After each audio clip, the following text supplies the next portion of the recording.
നമസ്കാരം 8 മണിക്കാണ് പറഞ്ഞിരുന്നത്. കുറച്ച് സമയം പോലും കാരണം ആരും കേട്ടില്ല. പ്രിയപ്പെട്ട മുഗ്മിനീങ്ങളെ, ഒരു വിശ്വാസിയെ സംബന്ധിച്ചിടത്തോളം പരിശുദ്ധമായ വലിയ പെരുന്നാൾ കടന്നു വരുന്ന സമയത്ത് അവന്റെ മനസ്സിലേക്ക് ഓടിയെത്തുന്നത് മഹാനായ ഇബ്രാഹിം നബി അലൈഹിസ്സലാത്തു വസ്സലാമിന്റെയും മഹദിയായ ഹാജർ ബീവിയുടെയും മഹാനായ ഇസ്മാഈൽ നബി അലൈഹിസ്സലാത്തു വസ്സലാമിന്റെയും ത്യാഗസ്മരണകളാണ്. എന്തിനേറെ പറയാം, നാം എല്ലാവരും ഇസ്ലാമിൽ ഏറ്റവും വലിയതായി കണക്കാക്കുന്ന ഹജ്ജ് കർമ്മത്തിൽ പോലും മുഴുവൻ കർമ്മങ്ങളും അവരുടെ സ്മരണകളിൽ ചോദിക്കുന്ന കർമ്മങ്ങളാണ്. അതുകൊണ്ട് ഏറ്റവും പ്രിയപ്പെട്ടതായ വിശ്വാസങ്ങളോട് ഈ വളരെ ചെറിയ സമയത്ത് നിങ്ങളുടെ പ്രവർത്തനങ്ങളത് മഹാനായ ഇബ്രാഹിം നബി അലൈഹിസ്സലാത്തു വസ്സലാമിന്റെ 1-2 സ്വഭാവ ഗുണങ്ങൾ മാത്രമാണ്.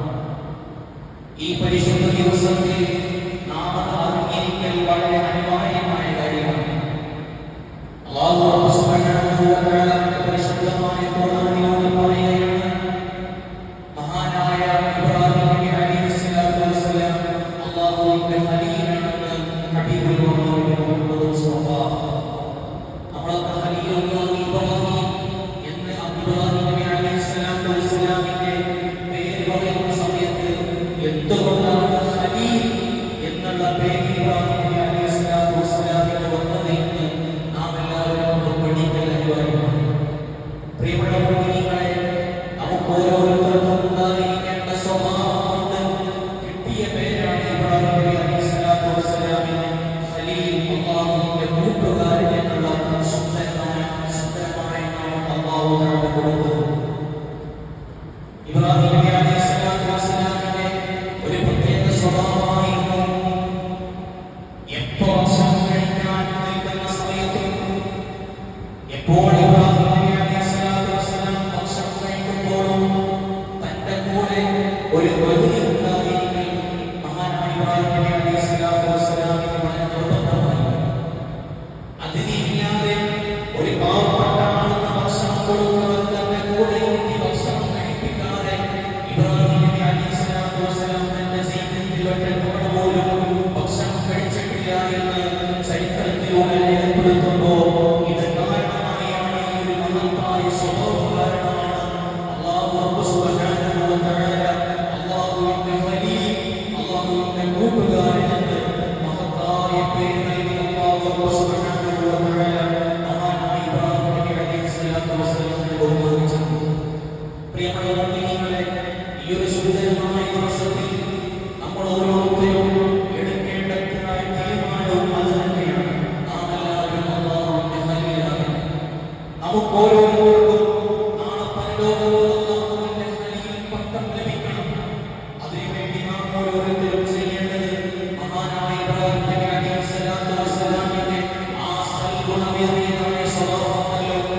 ഒരു പാവപ്പെട്ടതായ ആളെ കാണുന്ന സമയത്ത്, ഒരു പാവപ്പെട്ടതായ ആൾ നമ്മുടെ മുമ്പിൽ വന്ന് വല്ലതും ചോദിക്കുന്ന സമയത്ത് നമ്മുടെ മനസ്സിൽ കലങ്ങുന്നതായ ആ ഒരു സ്വഭാവം, നമ്മുടെ മനസ്സിൽ നന്മ വരുന്നതായ ഒരു സ്വഭാവം നമ്മുടെയൊക്കെ ജീവിതത്തിൽ ഉണ്ടെങ്കിൽ നാളെ പരലോകത്ത് അല്ലാഹു നമുക്ക് നൽകും. ഖലീൽ എന്നുള്ളതായ ആ സ്ഥാനപ്പേര് നാമപ്പെട്ട അല്ലാഹു നമുക്ക് നൽകും. അല്ലാഹു തൗഫീഖ് നൽകി അനുഗ്രഹിക്കട്ടെ. പ്രിയപ്പെട്ട മുഅ്മിനീങ്ങളെ, ഈ ഒരു ജീവിതശൈലി, ഈ ഒരു സ്വഭാവശൈലി നമ്മുടെ ജീവിതത്തിലുടനീളം നമ്മൾ പാലിക്കൽ അനിവാര്യമാണ്. പ്രത്യേകിച്ച് ഒരു മുസ്ലിമായ നമ്മെ സംബന്ധിച്ചിടത്തോളം ഒരു മഹല്ലി സംവിധാനങ്ങളിലൂടെ നമ്മൾ ഇങ്ങനെ പോകുന്ന സമയത്ത് നാം എല്ലാവരും പ്രധാനപ്പെട്ട മഹല്ലി നിവാസികൾ.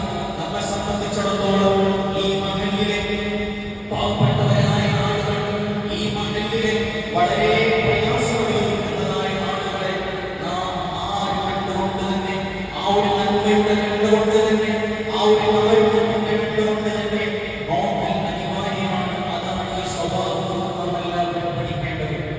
അതാണ് ഈ ഖലീൽ എന്നുള്ളതായ പേരുകൊണ്ട് മഹാനായ ഇബ്രാഹിം നബി അലൈഹിസ്സലാത്തു വസ്സലാമിന്റെ ഈ സൽഗുണ സ്വഭാവം കൊണ്ട് നമ്മുടെ ജീവിതത്തിൽ നാം എല്ലാവരും വളരെയേറെ പ്രാധാന്യം നൽകേണ്ടതും എപ്പോഴും ഓർത്തിരിക്കേണ്ടതും ആ ഒരു പ്രത്യേകമായ സ്വഭാവം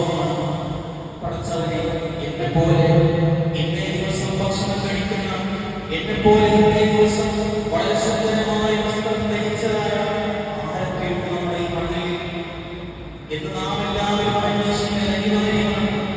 ആരുടെ ഈ കാര്യം നോക്കുന്നവർ, ആരുടെ ഈ കാര്യം അന്വേഷിക്കുന്നവർ, പ്രിയമുള്ള മുഅ്മിനീങ്ങളെ, നാം എല്ലാവരും അത്യാവശ്യം സമ്പന്നതയുള്ള ആളുകളാണെങ്കിൽ നമ്മുടെ ഓരോരുത്തരുടെയും നിർബന്ധമാണ്, അനിവാര്യമാണ്.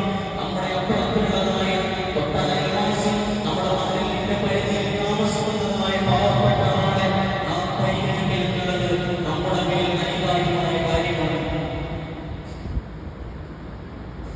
ചിലപ്പോൾ നമ്മൾ നോക്കുന്ന സമയത്ത് എന്തെങ്കിലും വീടുകളുണ്ടാകും, ഗൾഫിൽ ജോലികളുണ്ടാകും, പക്ഷേ അവർ വളരെ പ്രയാസത്തിലാകും.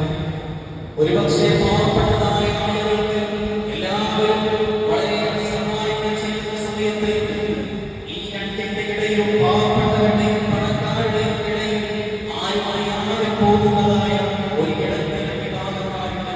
നമ്മൾ അവരെയും കൂടെ പരിഗണിക്കണം. നാം എല്ലാവരും സുഭിക്ഷമായി ഭക്ഷണം കഴിക്കുന്ന സമയത്ത്, പ്രത്യേകിച്ച് ഇന്നേ ദിവസം മുഹറത്തിൽ എന്ന് പറയുന്നതായ കർമ്മം നാം എല്ലാവരും ചെയ്യുന്ന സമയത്ത് നാം ഓരോരുത്തരും പ്രത്യേകം പരിഗണിക്കേണ്ടത് വളരെ പാവപ്പെട്ടവരെയാണെങ്കിൽ പോലും ഇതിന്റെ ഇടയിൽ കിടക്കുന്നതായ ആ ഒരു 8-10 പോകുന്നതായ ഒരു വിഭാഗക്കാരാണ്. അവരെ വളരെയധികം പരിഗണിക്കുക എന്ന് വേണം. കാരണം ആരും പരിഗണിക്കാത്ത വിഭാഗമാകും. കാണുന്ന സമയത്ത് വളരെ വിശപ്പോടുകൂടി നടക്കുന്നുണ്ടെങ്കിൽ പോലും വളരെ പ്രയാസപ്പെട്ടുകൊണ്ട് വളരെ പ്രതിസന്ധിയിലായി ജീവിക്കുന്ന ധാരാളം ആളുകളുണ്ട് നമ്മുടെ നാട്ടിലത്തിൽ. അത് ഓരോരുത്തരും, അത് നമ്മൾ ഓരോരുത്തരും മനസ്സിലാക്കി നമ്മുടെ മേൽ അനിവാര്യമാണ്. ഈ ഒരു സ്വഭാവം നമ്മുടെ ജീവിതത്തിൽ എപ്പോഴും ഉണ്ടാകുമോ ആ ഒരു സമയത്താണ് അല്ലാഹു സുബ്ഹാനഹു വ തആല നമ്മളെയും ഖലീലാക്കുകയായിട്ട് നാം ഓരോരുത്തരും മനസ്സിലാക്കുക. ഈ ഒരു സ്വഭാവമാണ് നമ്മുടെ ജീവിതത്തിൽ വേണ്ടത്. അല്ലാഹു തആല നമുക്ക് തൗഫീഖ് നൽകി അനുഗ്രഹിക്കട്ടെ. ഒരു പാവപ്പെട്ടതായ ആളെ കാണുന്ന സമയത്ത്, പടച്ചവനെ, ഇത് എന്റെ ഹബീബ് പഠിപ്പിച്ചതാണല്ലോ.